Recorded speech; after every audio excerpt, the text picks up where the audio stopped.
In early November of 2025, a family from Florida boarded the Carnival Horizon for what was intended to be a special blended family cruise designed to create new beginnings and lasting traditions.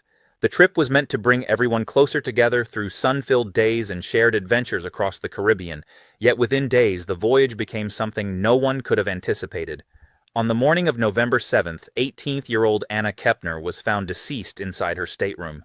She had been discovered by a housekeeper, concealed under the bed, wrapped in a blanket, and covered with life jackets.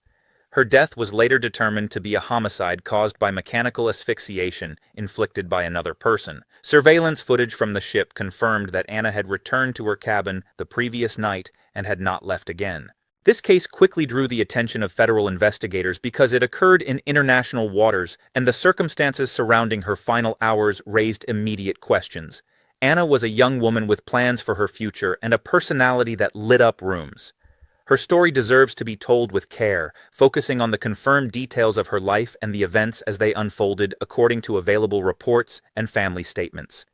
If you are new to this channel or have been following along with stories that examine the facts behind tragic cases, please take a moment right now to like this video and subscribe to True Crime Case Study. Your support helps us bring more thoughtful coverage of these important stories, and it only takes a second to hit that button so we can continue exploring cases like this one together. To truly understand what happened aboard the Carnival Horizon, it is essential to first look at who Anna Kepner was as a person beyond the headlines. Anna Marie Kepner was born on June 13, 2007 in Titusville, Florida. From a young age, she displayed a vibrant energy that those closest to her described as pure sunshine. Her obituary captures this essence, beautifully calling her Anna Banana and noting how at just 18 years old she filled the world with laughter, love, and light that reached everyone around her. She was remembered as pure energy, bubbly, funny, outgoing, and completely herself. She never had a filter, and that was part of her charm. Anna lived every day with her whole heart, whether she was practicing new makeup looks, even if she had nowhere special to go, making TikToks in front of the mirror, or blasting a perfectly curated playlist during boat days. She had a deep love for the sun, the water boat days, island days, and beach days, anything that allowed her to soak in the light she so easily radiated to others. 1. Her family highlighted how thoughtful and nurturing she was, especially toward her siblings. Anna made sure they always felt loved, whether by taking them to the park for Halloween horror nights or simply spending time out having fun. That is who she was: thoughtful, nurturing, and always thinking of others. She had a big, beautiful heart, often sending random "I love you" messages or little gestures that brightened someone's day. Anna loved kids, dolphins, butterflies, arts, and crafts, and especially doing puzzles with her grandmother, known affectionately as Mima or Mima. She had what her family called the best blonde moments, the kind that made everyone laugh, and she was known for her famous "I gotta poop" joke, which became a cherished family memory. Whoever's house was closest often received a surprise visit from Anna, full of her infectious spirit. Anna's interests extended to music, where she enjoyed a wide variety, though she had a particular soft spot for Shawn Mendes. She was incredibly determined and hardworking, described as reliable, responsible, and always willing to lend a hand. She supported many local businesses when they needed extra help, and she carried that same dedication into her personal goals. Anna's adventurous side appeared early in life. She earned her boater's license before she was old enough to drive a car, and she became PADI certified to dive alongside her family members. Her connection to physical activity started young, as she began gymnastics at just 2 years old and continued through her mid-teens, even helping teach younger gymnasts at one point. This foundation in movement and discipline translated into her time as a cheerleader. Anna attended Titusville High School, where she was a proud member of the varsity cheer team. She later spent time at Astronaut High School before finding her place at Temple Christian School, where she was a senior, joyfully looking forward to graduating with the class of 2026. Her love for sports and team spirit remained a constant. Anna and her family were dedicated fans of the Georgia Bulldogs, and she dreamed of one day becoming a cheerleader for the team, sharing her radiant smile and endless energy from the sidelines. Beyond cheer, her aspirations reached further. Anna had recently taken steps toward joining the United States Navy after graduation, with plans to eventually become a K-9 police officer. These goals reflected her sense of purpose and desire to serve while combining her love for animals and structure. Anna was also a person of faith. She was a believer and a Christian whose faith blossomed as beautifully as her smile. She attended youth group at the Grove Church and was baptized at Temple in May of 2025. Her family has expressed comfort in knowing she is now in heaven, laughing, being the center of attention, and enjoying simple pleasures like fries with ranch, just as she loved during her time on Earth. The obituary notes that she leaves behind a family who adored her endlessly, and it asks for privacy and respect, while encouraging everyone to remember Anna with laughter, color, sunshine, and love, because that is exactly how she lived her life. Her favorite color was blue, and the family requested that no one wear black to her celebration of life, instead opting for casual attire in bright colors to honor her bright and beautiful soul. Anna's online presence through platforms like TikTok offers additional glimpses into her world as a teenager navigating life. In posts shared during the months leading up to the cruise, she expressed herself openly about her experiences and emotions. For instance, on August 1st, 2025, Anna posted a video where she spoke about resilience, saying, "You think you can hurt me? Nah, I have sat here and heard and watched my mom ruin her life and try to ruin mine. She has done nothing for me in life, but try to make mine like hers. She has not tried to fight for me. She has not tried to actually have a conversation with me. All she cares about is herself." And at that time, Anna conveyed a message of strength despite feeling let down. These words reflect her perspective on the estrangement with her biological mother, Heather Wright, who had moved out of state years earlier after the divorce from Anna's father, Christopher, when Anna was very young. Anna lived primarily with her father in the years that followed, and her social media captured moments of processing that complex relationship. It is important to note that these are Anna's own expressed feelings shared publicly, and they form part of understanding her emotional landscape as a young woman. On August 20th, 2025, Anna shared a series of photos overlaid with a song and text that highlighted milestones in her life. The post included messages such as, "Hey Mom, can you help me pick my first homecoming dress out? Thanks Dad," and similar lines for events like varsity lettering, going to Georgia, getting her licensed family trips, and even becoming a senior painting her parking spot. The caption thanked those who had stepped up in supportive roles and included hashtags reflecting gratitude toward family members, including her stepmother, grandparents, and father. This post, like others, showed Anna turning to social media to articulate her journey and the people who had been present for her. Later in October 2025, as the cruise approached, Anna posted content that touched on personal growth after challenges. On October 26th, she shared a video stating, "Even after every breakup, being disrespected, being lied to, being cheated on, being used, getting manipulated, getting played, I will always have a smile on my face and a kind heart." She went on to say, "I don't know why I've been through what I've been through, but I can promise you I never deserved it. Am I mad at those people for what they did to me? No. Am I upset? Yes. But at the end of the day, we are all humans that make mistakes. I am glad I went through what I did because it makes me realize what I don't want in my life. At the end of the day, I pray that one day y'all will learn what y'all did was wrong and don't do it to anyone else, because no one deserves to be treated like that." Just days later, on October 30th, she posted, "You deserve to be happy, but if it ain't with me, then never mind." These posts illustrate Anna's efforts to maintain positivity and learn from experiences while looking ahead. They were part of her way of documenting her teenage years with honesty and hope. Anna's family structure was a blended one shaped by her parents' divorce and subsequent relationships. Her parents, Christopher Kepner and Heather Wright, had married the year before her birth, when Heather was 21 and Christopher was 22. The marriage ended when Anna was still very young, around age 4. Following the divorce, Heather relocated to Oklahoma, and Anna remained in Florida primarily in the care of her father. Christopher later married Tabitha in May of 2011, and together they had 2 children, a son born in September 2011 and a daughter born in May 2016. This made Anna the oldest, with 2 younger half-siblings from that marriage. Christopher and Tabitha divorced in August of 2023, with custody arrangements for their shared children. Anna remained in her father's custody throughout. In December of 2024, Christopher married Chantel Hudson, who became Anna's stepmother. Chantel brought 3 children from her previous marriage to Thomas Hudson, an adult son, 2 minor children, including a son born around 2009 who was 16 in 2025, and a daughter who was 9 in 2025.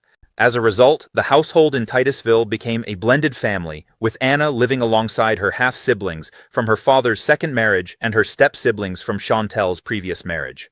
Reports indicate that the family group on the cruise included Anna, her father, Christopher, her stepmother Chantel's 2 minor children, Anna's 14-year-old half-brother, and the paternal grandparents Jeffrey and Barbara Kepner. Some accounts mention the possibility of the younger half-sister also being present, though the core group centered on these individuals. The grandparents, Jeffrey and Barbara, often referred to as Peepaw and Mima, played a significant role in Anna's life, providing stability and close bonds. Anna enjoyed spending time with them, particularly doing puzzles with Barbara and appearing alongside both grandparents in some of her TikTok videos. They represented a consistent source of support and affection in her life. This blended dynamic was the context for the cruise, which the family viewed as an opportunity to build new traditions. According to statements from Anna's grandparents, the trip aboard the Carnival Horizon was planned as the start of annual blended family getaways. We had dinner. Anna wasn't feeling well. She just said, Mima, I think I'm going to go back to my room for a little bit. And she must have felt better because she got dressed up and she came down. We were playing in the casino. She didn't win anything. And she said, Mima, I love you guys. I'll see you later. And we never saw her again after that. The ship departed from the port of Miami on November 2nd, 2025 at approximately 3:30 in the afternoon for a 6-night Western Caribbean itinerary. The schedule included a sea day on November 3rd, followed by a stop in Ocho Rios, Jamaica on November 4th, with passengers needing to return by 5 p.m. The next day, November 5th, brought arrival in Georgetown, Grand Cayman for another day of exploration. On November 6th, the ship docked in Cozumel, Mexico with an all-aboard time of 6:30 p.m. November 7th was another sea day as the vessel made its way back toward Miami, where it was scheduled to arrive on November 8th. The family settled into their accommodations upon boarding, with Anna assigned to stateroom 8367 on Deck 8. She shared this room with her 14-year-old half-brother and her 16-year-old stepbrother. According to family statements, the three teenagers had decided among themselves to room together in this arrangement. The grandparents noted that they had a larger room with an extra bed and made it clear that any of the teens could come stay with them at any time if they preferred or if they were not getting along. The two younger girls in the family stayed with the parents. The stateroom itself was a standard balcony cabin, approximately 185 square feet, featuring twin beds that could convert into a king-size and upper Pullman bunks for additional guests. This setup allowed the three teens to have their own sleeping spaces within the shared room. The first few days of the cruise proceeded without any reported incidents. November 3rd, as a sea day, offered opportunities for the family to relax by the pool, enjoy meals, and take part in shipboard entertainment and activities. The stop in Jamaica on November 4th allowed passengers to disembark for excursions or independent exploration of the island before returning to the ship. Similarly, the time in Grand Cayman on November 5th provided hours for beach visits, water activities, or guided tours. By November 6th, when the ship reached Cozumel, the family was continuing to participate in the vacation together. Reports indicate that Anna and the others were back on board by dinner time that evening as the Horizon began its return journey across the sea. That night at dinner, Anna mentioned that her braces were bothering her and she was not feeling well. She left the meal early to return to her cabin. Later, however, she appeared to feel better. She got dressed up and joined her grandparents, who were playing in the casino. According to Barbara Kepner, Anna approached them and said, "Mima, I love you guys. I'll see you later." This was the last time the grandparents saw their granddaughter alive. Anna then returned to her stateroom. Surveillance information reviewed as part of the investigation showed that she did not leave the cabin again after that point. The other two teens who shared the room also returned at some stage during the night, though exact times have not been specified in all public reports. The following morning, November 7th, was a sea day with the ship en route back to Florida. Anna did not appear for the planned family breakfast. Her father, Christopher, began searching for her on the vessel. An announcement was made over the public address system regarding a medical emergency, which prompted him to head toward the cabin area. By the time he arrived, the situation had already been discovered. A housekeeper had found Anna's body inside the stateroom, concealed under the bed, wrapped in a blanket or sheet and covered with life jackets. The time of death was recorded by the Miami-Dade medical examiner as approximately 11:17 a.m. The cause was determined to be mechanical asphyxiation caused by another person or persons, leading to the classification of homicide. The ship continued toward port while authorities were notified. A letter was later delivered to staterooms in the hallway, including the one Anna had occupied. It informed guests of priority debarkation arrangements the following morning, due to authorities boarding the vessel to conduct an investigation. The letter noted that the area might be noisy and disruptive, and requested that passengers be out of their rooms by 7 a.m. with breakfast provided and an escort off the ship. The Carnival Horizon arrived back in Miami on November 8th, and federal investigators from the FBI began their work into the circumstances of Anna's death. Anna Kepner's life was marked by joy, determination, and a capacity for love that touched those around her. Her final days were spent as part of a family vacation intended to strengthen bonds, yet they ended in tragedy that no one expected. The details confirmed so far paint a picture of a young woman full of promise whose story continues to resonate through the memories shared by her family and friends. As the investigation progressed, additional information emerged from court filings and statements, but the foundation of this case rests on the documented events and Anna's own vibrant presence in the world. Her obituary reminds everyone that she danced in the light she left behind and it will never fade. This serves as a fitting tribute to a teenager who approached life with openness and heart. The events aboard the ship on that November night remain the focus of ongoing federal review, and the full picture continues to develop through official channels. As the Carnival Horizon docked at the port of Miami on November 8, 2025, federal agents from the FBI were waiting to board the vessel. The ship had completed its scheduled 6-night Caribbean itinerary and now carried the weight of a developing homicide investigation. Agents moved quickly to secure the scene in stateroom 8367, where Anna Kepner had been found the previous day. They posted personnel at the door to limit access and prevent any potential contamination or tampering with evidence. Logs were created to document every individual who had entered the cabin since the discovery, including ship staff and family members. A debriefing took place with the ship's security team to gather initial timelines, keycard access records, and available surveillance footage from hallways, elevators, lobbies, and public areas such as the casino. Electronic evidence was prioritized, including key card logs for the shared cabin and nearby rooms. Cabin phone records, Wi-Fi login data with timestamps and device identifiers, as well as any internal security communications or motion sensor information from stairwells and corridors.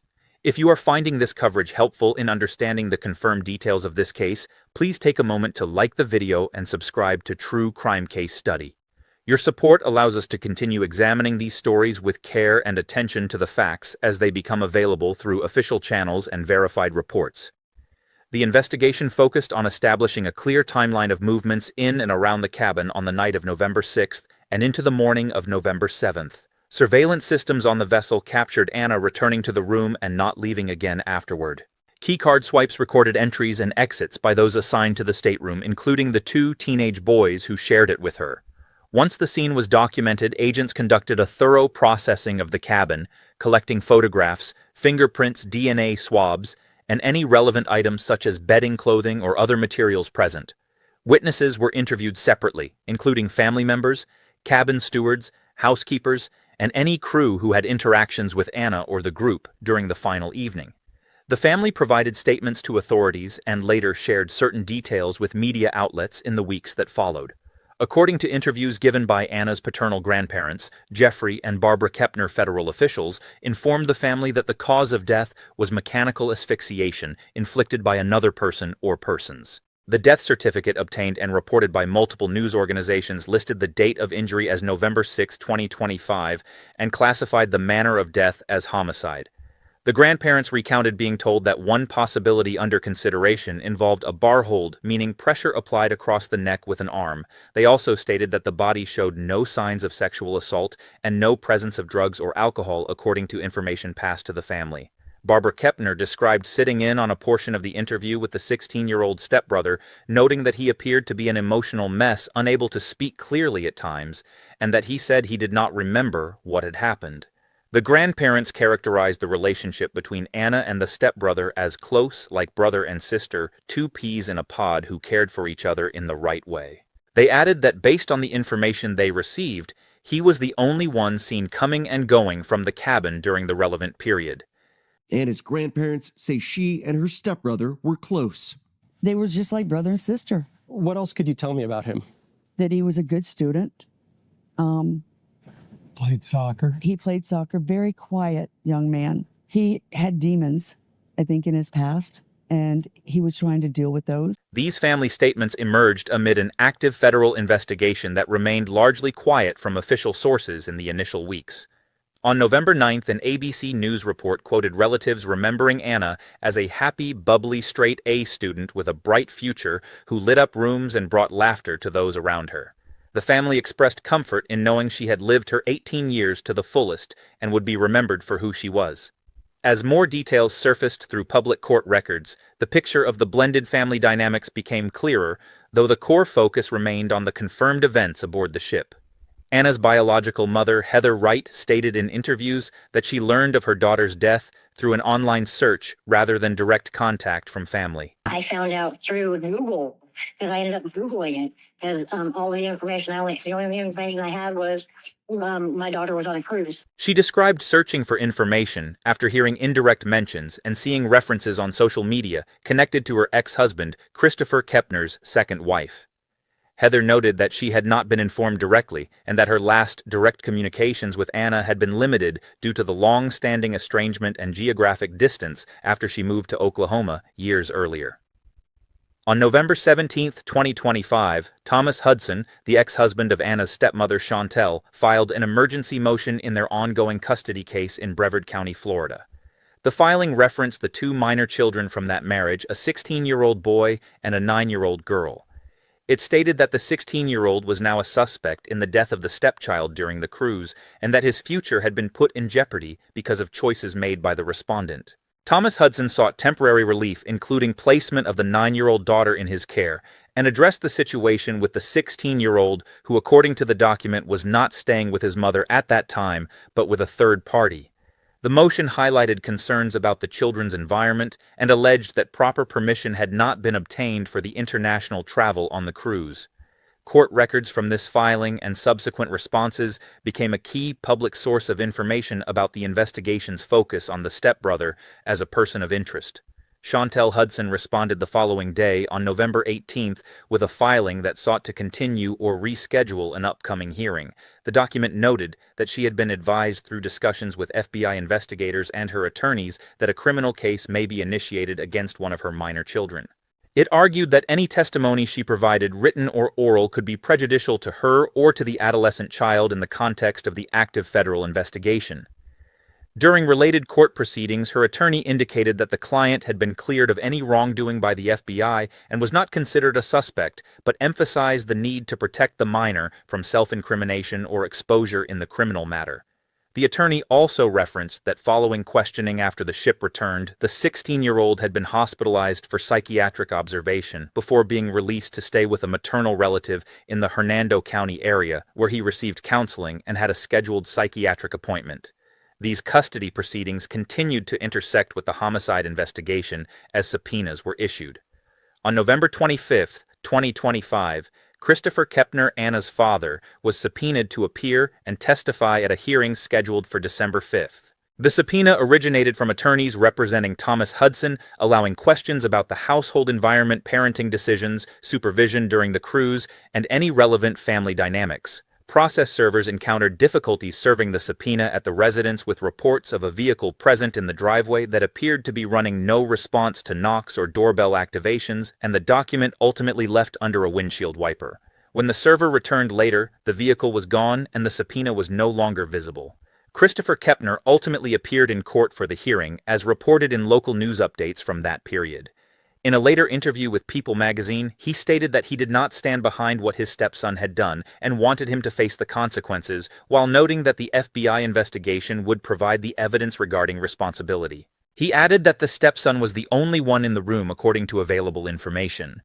Anna's ex-boyfriend Josh, who was 15 at the time of the cruise, spoke with media outlets about their relationship, which had ended approximately 6 months earlier, though they had last communicated around 3 weeks before the trip.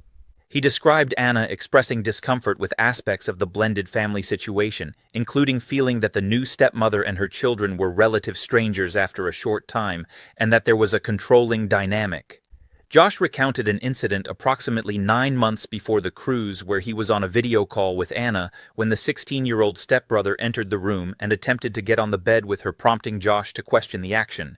He claimed Anna had mentioned feeling uncomfortable and sometimes staying with friends to avoid the situation, and that she was hesitant to tell adults due to a threat of repercussions. Josh's father also provided statements indicating that the stepbrother had shown strong interest in Anna. Anna's maternal aunt Crystal Wright echoed some of these concerns in interviews, stating that warnings had been attempted but dismissed.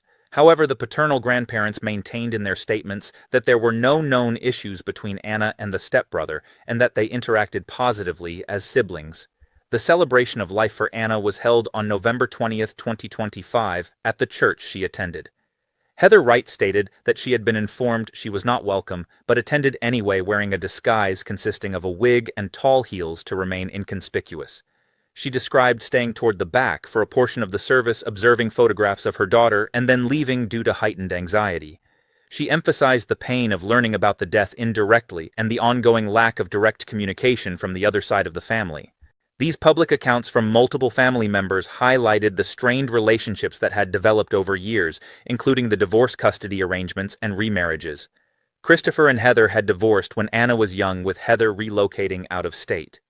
Christopher's subsequent marriages created the blended household that included Anna, her half-siblings from the second marriage, and the step-siblings from Chantel's prior relationship.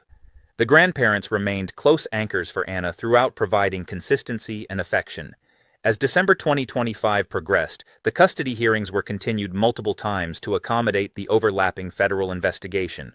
Witnesses from the Florida Department of Children and Families and from Temple Christian School, where Anna had been a senior, were among those subpoenaed for hearings. Details from the proceedings remained focused on the safety and placement of the minor children involved with the homicide case, referenced as a significant change in circumstances.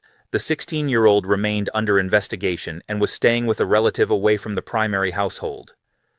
No arrests had been announced in the immediate weeks following the cruise, but the FBI continued its work into the events in international waters aboard a United States-flagged vessel, which allowed for federal jurisdiction. The case drew sustained attention due to the circumstances of a teenager dying during a family vacation and the involvement of minors in the shared cabin. Throughout the early stages of the public reporting, the emphasis from Anna's family and interviews remained on remembering her vibrant personality and the life she lived.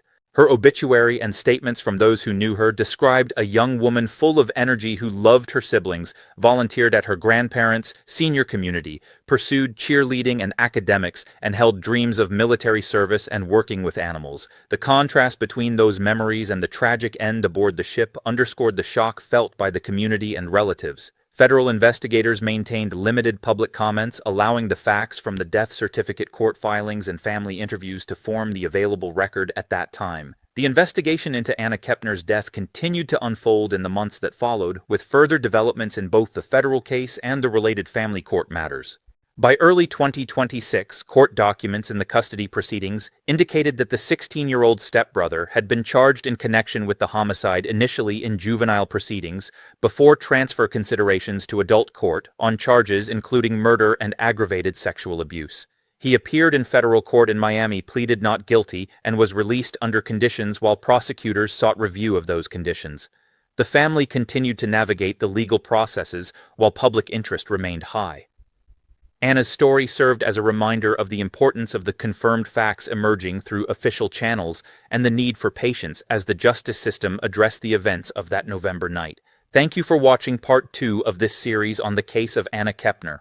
If these details have provided clarity on the documented timeline and statements, please give the video a like and subscribe to True Crime Case Study for future updates and continued responsible coverage of this and other cases. Your engagement helps support thorough examination of the facts as they develop.